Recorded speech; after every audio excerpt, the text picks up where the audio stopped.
Hey everyone, Jess and Al from thepsychcollective.com, and we wrote a book. We did. The Depression Solution. The Depression Solution. A solution, that would be good. Yes, yes. So we got a bit sick of the idea that everyone keeps believing that depression is caused by a chemical imbalance, because in our opinion, it's not caused by a chemical imbalance. And we're not overly fond of the mainstream view of managing depression. But what is the mainstream view? It kind of sounds a bit like this. Oh, we're doing the role play? Okay, let's go. Oh, Doc. I'm feeling really flat. I've got no energy, like I'm irritable, and sometimes I just keep crying. You sound depressed. Oh. Have these meds. Away you go, darling. But why do I have all these feelings? Like, why is it that I'm so irritable and I'm just exhausted all the time and nothing is fun anymore? Oh yes, low serotonin. Yes, low serotonin, chemical imbalance. Oh, okay. Will the meds fix this? Yes, take the meds. Okay, I'll take the meds. Doc, I've been taking them for about 3 to 4 months now. They don't seem to be working anymore. Did they work for a while? They help for a little bit. So obviously they agree with you. Well, I mean, yeah, I suppose, but they don't feel like they're working anymore. Oh, you just need more. Yes. We'll double the dose. We'll double the dose. Very good. See you next time. In about 3 months. If you were in and out of your doctor's office, particularly some psychiatrists, within less than 10 minutes and you've got a fistful of scripts, then perhaps that's not going to be the most effective way to treat your depressants. Because did you know that antidepressant medication doesn't actually make you less depressed? It will make you less sensitive, which is helpful, and we've talked about the function of that in other talks, but it will not make you less depressed. But we also have a bit of an issue with the term depression. Thank you. All right, so when I was learning to be a psychiatrist, back in the day, I had a supervisor who said that, look, we don't understand what depression is. Okay, it's a whole bunch of different things. We don't get it. We just throw pills at it, and it was a very frank kind of discussion, and it reminded me of the diagnosis of dropsy. Okay, so I know you've heard of dropsy because you've helped me write the book, right? But what dropsy was a condition in antiquity whereby you'd start to get swelling. The swelling would start in your legs and sometimes your abdomen. You'd have a big kind of belly, and sometimes you get fluid on the lungs, and you'd have a cough, and it was bad news, swelling everywhere, and maybe it killed you. Okay, so that was dropsy. All right, now.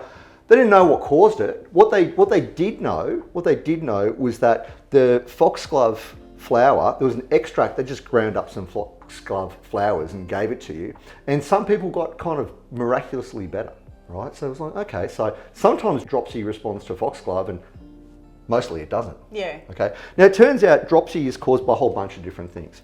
Okay, so if you have liver failure, not making enough protein, you'll get edema. Which is what we call it now. Yeah, it's edema. Right? Yeah, which is what we call it now. Okay, if you have kidney failure, you'll get it. If you have cardiac failure, a bunch of things, right? But if you have cardiac failure, and that's where the foxglove flower, that's where I think digitalis essentially is a synthetic version of the stuff in there. And so that was really helpful for your cardiac failure, which resolved your dropsy. Happy days. Yeah. So depression is a bit like dropsy in that it's a whole bunch of stuff, and it's no one seems to delineate the different root causes. They just sort of lump it all together as depression, which is like dropsy. Yes, and we have an issue with that. If we describe it as the term depression kind of leads into a very, very low resolution kind of definition of depression. It's when you just feel sad all the time. Yeah. I'm sad all the time, therefore I have depression, therefore I need medication. Yes. We're not happy with that. Not really. No, not so much. So our thing has been very much about kind of bringing into more of a high resolution of if you have an experience of chronic low mood that makes it difficult for you to motivate yourself to go and engage in activities and things just don't feel fun anymore, you deserve to understand at a more sophisticated level what the hell is going on for you, and more importantly, what can you do about it that is going to be way more beneficial to you than a script, right? Yeah, so we're into getting to the root cause of things, okay? So look, we're dissing meds a bit. Look, meds have their place potentially, okay? They can reduce your sensitivity.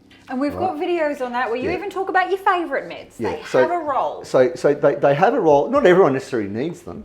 okay? But what you do need to do is address the root causes of what's going wrong. Yes. Okay, so we've got a bit of a definition. Is it next? Yeah. So this is how we're defining depression. Okay, trying to up the resolution a little bit. So it's a state of prolonged sadness. Yep. Okay, for all kinds of possible reasons. It's perpetuated by high sensitivity and emotional fatigue. Yep. Okay, these sort of are a bit of a unit, and it's due to addressable root causes. That's what we say. Yeah. That's what we say. So we've got videos and we break down this book. So the book's 108 pages and it goes through each of these components of this, of what is sensitivity, how does sensitivity be increased and decreased through day-to-day factors, and then also what is the role of medication in moderating sensitivity. The model of emotional fatigue, where we talk about how depression kind of perpetuates over time.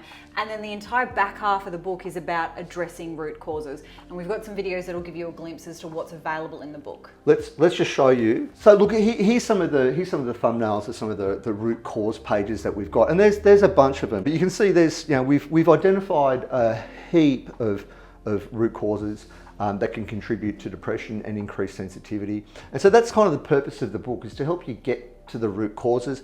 Okay, each root cause is sort of broken down with a similar format. So, you know, futile endeavors is the sort of header. What are the clues? You feel like your efforts are leading nowhere, it's all meaningless and it feels repetitive and unfulfilling, and, you know, all that kind of stuff. So you read the clues and that gives you a sense, oh yeah, maybe this applies to me. Or hopefully maybe it doesn't apply to me, yay. Okay, why it's a problem, a bit about the problem, what the solution potentially is, and then some actions that you can take to address them. And all the root causes have these clues, this same format, but most importantly the actions, okay? Because we're not into kind of stamp collecting knowledge. What we want you to do is take away with something that's actionable that you can go out and do something with. Yeah. So that's the premise. And I think we're done. Thank you very much. Thanks everyone. See you next time.